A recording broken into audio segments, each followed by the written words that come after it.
8,000 წლის წინ ადამიანმა დაიწყო მიწის დამუშავება და მოსავლის მოყვანა. ასე დაიწყო მიწათმოქმედების ახალი ეტაპი კაცობრიობის ისტორიაში, ნეოლითი.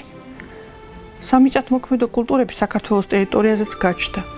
მათ შორის ყველაზე ძველია ეგრეთ წოდებული შულავერ შრომუთეფეს კულტურა. კიდევ ერთი ძეგლი, რომლის ნახვა შესაძლებელია მხოლოდ არქეოლოგიური გათხრების პერიოდში. ესაა მაშავერას გორა. და ახლა სწორედ მის სანახავად მივდივართ. მაშავერას გორა მდებარეობს თბილისიდან 55 კილომეტრის დაშორებით. ბოლნისის მუნიციპალიტეტში, სოფელ ხატავეთიდან ჩრდილო-დასავლეთით 2 კილომეტრში. აქვეა მდინარეების მაშავერასა და ხრამის შეერთების ადგილი, ხოლო ნამოსახლარი მდინარე მაშავერას მარჯვენა ტერასაზე მდებარეობს. მნიშვნელოვანია, რომ ეს ნამოსახლარი 15 კილომეტრის დაშორებით მდებარეობს შულავერ შრომუთეფეს კულტურის სხვა ძეგლებიდან.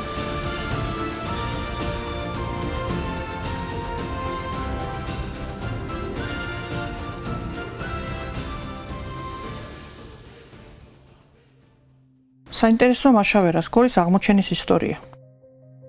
1988 წელს ამ ადგილას დაიწყეს მესაქონლეობის ფერმის მშენებლობა.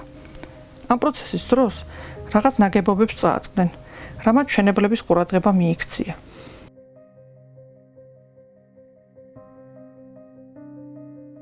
იმავე წელს გამოიძახეს არქეოლოგთა ექსპედიცია და პირველი გათხრებით სწორედ მაშინ ჩატარდა არქეოლოგ დავით გოგელიას ხელმძღვანელობით. 2020 წლიდან მაშავერას გორაზე გათხრები კვლავ განახლდა საქართველოს ეროვნული მუზეუმის და კულტურული მემკვიდრეობის სააგენტოს ხარდაჭერით. ექსპედიციას ხელმძღვანელობდა საქართველოს ეროვნული მუზეუმის მეცნიერ თანამშრომელი ჯონი აბულაძე.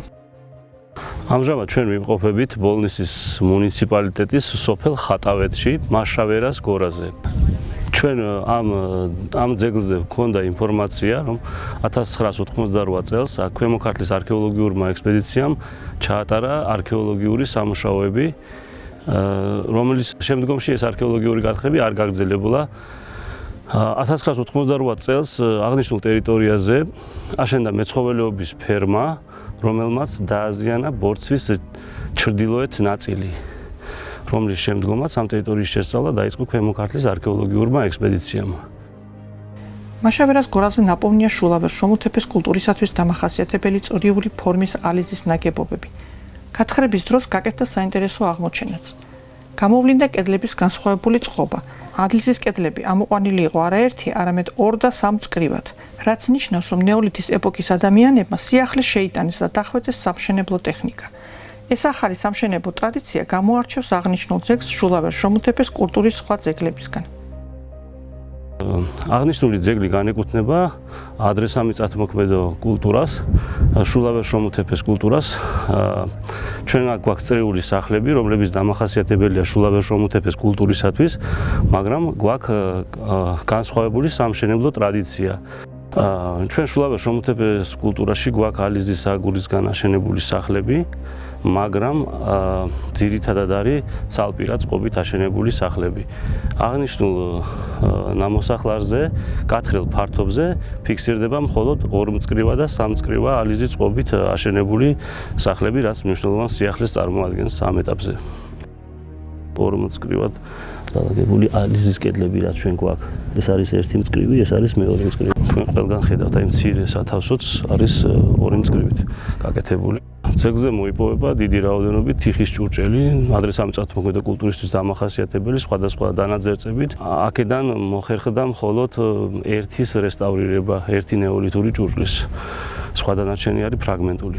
შულავერ შრომუთეფეს კულტურა განეკუთვნება მე-6000 წლეულს. აღნიშნული ძეგლები საქართველოს ტერიტორიაზე მდებარეობს ქვემო ქართლში. ასევე ეს ძეგლები გავრცელებულია სამხრეთ-დასავლეთ აზერბაიჯანში და ჩრდილოეთ სომხეთში. დამახასიათებელი არის ასევე ისინი წარმოადგენენ გორა ნამოსახლარებს, ხელოვნურ ბორცვებს, ხანგრძლივი ცხოვრების შედეგად მიღებულ ხელოვნურ ბორცვებს. ჩვენ აქ ვხედავთ ჩვენგან მარჯვნივ, ეს არის ხანგრძლივი ცხოვრების შედეგად წარმოქმნილი ბორცვი, რომელიც რამოდენიმე სამშენებლო დონეს შეიცავს. შუაში არის მცირე ჩაღრმავება შესაძლებელია რამე ცენტრალური ბოძისთვის იყო ეს ადგილი განკუთვნილი და რაც შეეხება კერას, ჩვენ აქ გვაქვს ნაცეცხლური ამ ნაგებობაში. დასავლეთ ნაწილში არის ნაცეცხლური და ნაცეცხლურის გვერდით არის მცირე ჩაღრმავება, რომელიც ნაცრით იყო ამოვსებული. სავარაუდოდ აქ იყო კერა მარჯვენა მხარეს და მარცხენა მხარეს ეს ჩაღრმავება იყო სანაცრე ორმო. აი ზუსტად ამ ადგილას არის ნაცეცხლური, საკმაოდ ბევრი ნაცარი იყო ირგვლივ და ასევე აი ეს ჩაღრმავება სადაც იყო დიდი რაოდენობით ნაცარი. სავარაუდოდ ეს არის ესე სანაცრე ორმო. ცექსა და მის მიმდებარე ტერიტორიაზე გვხდება უფრო გვიანდელი ფენებიც, რაც ნიშნავს იმას, რომ მაშავერას გორაზე ცხოვრება გრძელდებოდა გვიან ბრინჯაო და ადრე ანტიკური ხანასა და ასევე შუა საუკუნეებში. ეს არის თიხის ჭურჭლის ფრაგმენტი, რომელიც ნეოლითს არ განეკუთვნება და არის შუა საუკუნეების. აღნიშნულ ძეგლზე ჩვენ გვაქვს ასევე შუა საუკუნეების დროინდელი ფენები, რომელსაც ნეოლითი აქვს ჩაჭრილი და ხშირ შემთხვევაში დაზიანებული. ჩატარებული კვლევებით დადგინდა კიდევ ერთი საინტერესო აღმოჩენა. მაშავერას გორაზე აღმოჩნდა ხორბლის რამდენიმე სახეობის მარცვლები. ეს ნიშნავს, რომ 8000 წლის წინ ადამიანები საქართველოში უკეთესავდნენ კულტივირებულ ხორბალს. იდენტიფიცირებულია ხორბლის 4 სახეობა. ხორბლის ეს სახეობები დღესაც გამოიყენება პურის საცხობად, განსაკუთრებით რბილი ხორბალი.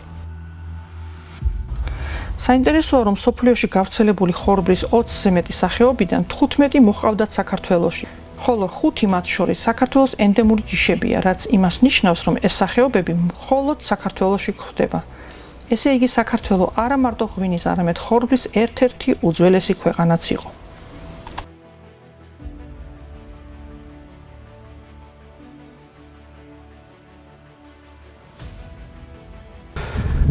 ნაგებობებიდან და ნაგებობებს შორის ჩვენ გვაქვს საკმაოდ საინტერესო არტეფაქტები, როგორიცაა ოფსიდიანის, ირმის რქის, მასიური ქვისგან დამზადებული იარაღები და ასევე რამოდენიმე სარდიონის მძივი. აღნიშნული არტეფაქტები განთავსდება ბოლნისის ახალაშენებულ მუზეუმში და დამუშავდება თანამედროვე სტანდარტებით მოწყობილ ლაბორატორიაში, რომელიც ბოლნისის მუზეუმს გააჩნია.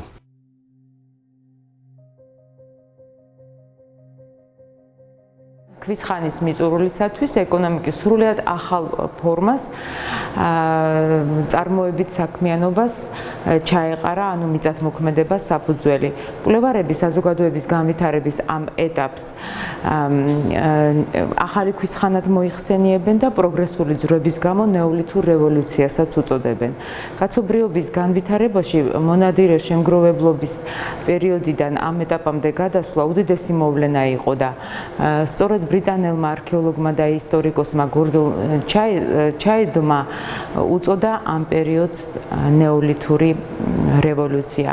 სამხრეთ კავკასიაში ამ პერიოდის დასახლებები ჩნდება ძველი წელთაღრიცხვის 6000 წელს და ქვემო ქართლშიც იმ პერიოდისათვის უკვე დასტურდება ამ პერიოდის ნამოსახლარები, რომლებიც იყო აგებული ყავისფერი ან ყვითელი გამოუწვავი თიხის აგურით და შედარებით დიდი ნაგებობები იყო განკუთვნილი, რომელიც 2-დან 6 მეტრამდე მერყეობდა, იყო განკუთვნილი საცხოვრებლად, ხოლო მცირე ზომის საწყობის ფუნქციას წარმოადგენდა. უნდა აღინიშნოს, რომ ამ ტიპის ნაგებობები მხოლოდ ჩვენს რეგიონში არის დადასტურებული.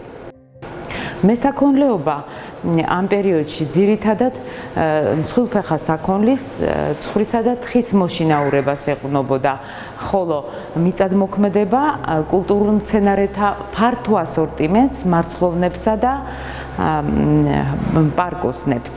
სამიწათმოქმედოდ იმდროინდელი საზოგადოება იყენებდა ძირითადად ქვას, რომელიც არ კარგავს აქტუალობას ძველი ქვის ხანიდან და ცხოველის ზემოთ ჩამოთვლილი ცხოველის ძვლებისაგან და ამ სამეურნეო იარაღის დასამზადებლად ისინი იყენებდნენ ვულკანურ მინას, ობსიდიანს, რომელიც წარმოდგენილია ჩვენ საექსპოზიციო დარბაზში.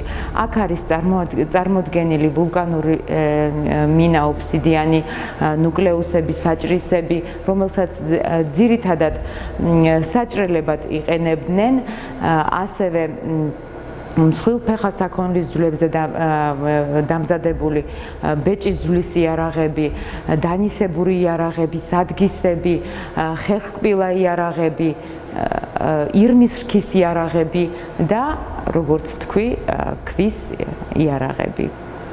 სწორედ ეს წარმოადგენს სამშენებლო მასალას, რომელსაც იყენებდა ნეოლითურ დასახლებებზე იმდროინდელი ადამიანი.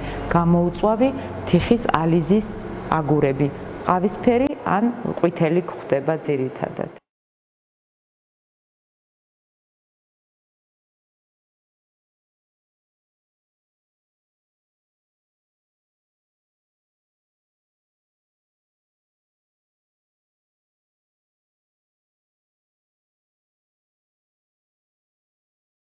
ორნამენტირებულ ნივთებს შორის დიდ ყურადღებას იპყრობს არუხლოს გორაზე აღმოჩენილი ეს კოვზები, რომელსაც ცვეთისა და ხმარების კვალიც ეტყობა.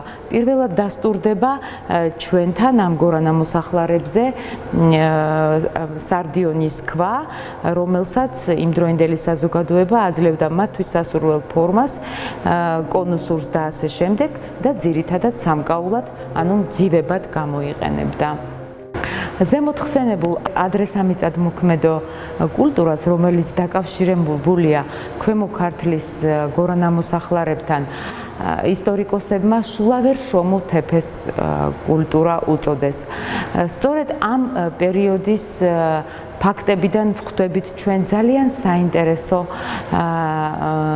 ნივთიერ და არგუმენტირებულ მასალას, რომელიც დაკავშირებულია ამ შემთხვევაში ღვინოსთან და ხორბალთან.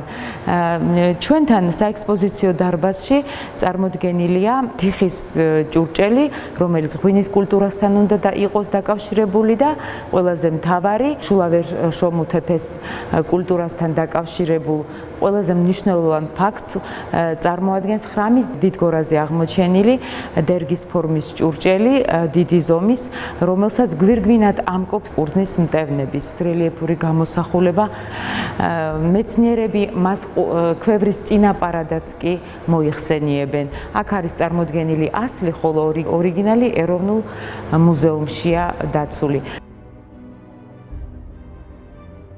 ქვემო ქართლი წარმოგვიდგება ჩვენ მევენახეობისა და მეღვინეობის უძველეს კერად, სადაც რამდენიმე ძეგლზე ჩვენ გვხვდება უძველესი ვაზის წიფწები და ღვინის დამზადების მთელი რიგი ნიშნები, რაც ნიშნავს იმას, რომ აქ იყო აღმოჩენილი როგორც წიფწები, ასევე თიხის ჭურჭელზე დანალექი, რომელიც მერე გამოკვლევების შემდეგ აღმოჩნდა, რომ იყო ღვინის მჟავა და ტექნოლოგია ქვევში ღვინის დაყენების, რომელიც თურმე 8000 წლის წინ იღებდა სათავეს და უნდა აღინიშნოს, რომ 2014 წელს იუნესკომ ამ ქვევში ღვინის დაყენების ტექნოლოგიას არამატერიალური კულტურული მემკვიდრეობის სახელიც კი მიანიჭა.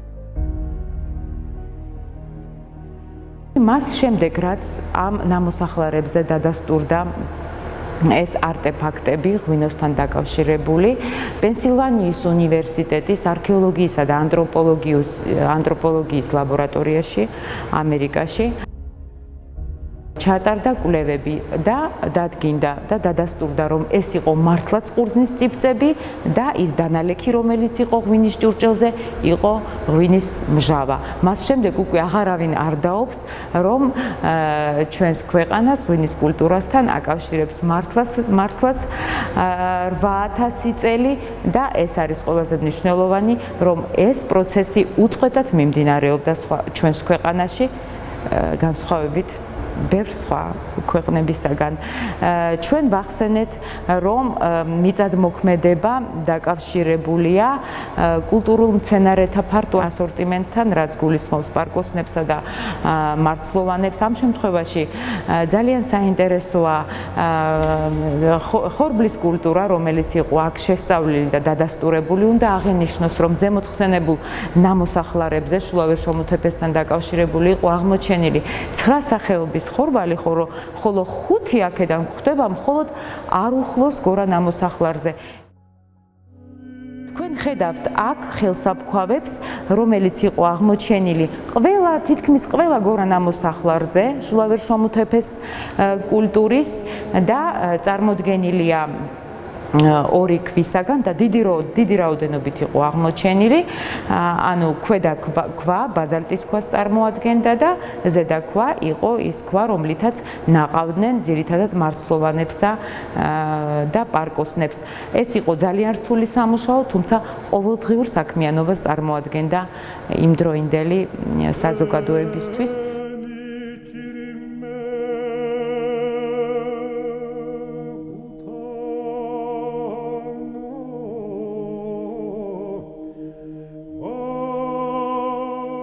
ქართველ ემიგრანტ ბავშვებს მოგმართავთ, როდესაც თქვენ საშუალება მოგეცემათ საქართველოში ჩამოხვიდეთ და მანამდეც თქვენ გაქვთ საამაყო ის ფაქტი, რომ საქართველოს, საიდანაც თქვენ ხართ წარმოშობით, წარმოადგენს იმ ქვეყანას, სადაც დადასტურებულია პირველი ხორბლის ნაშთი და ღვინის ნაშთი, რაც ძალიან საამაყო და მნიშვნელოვანია.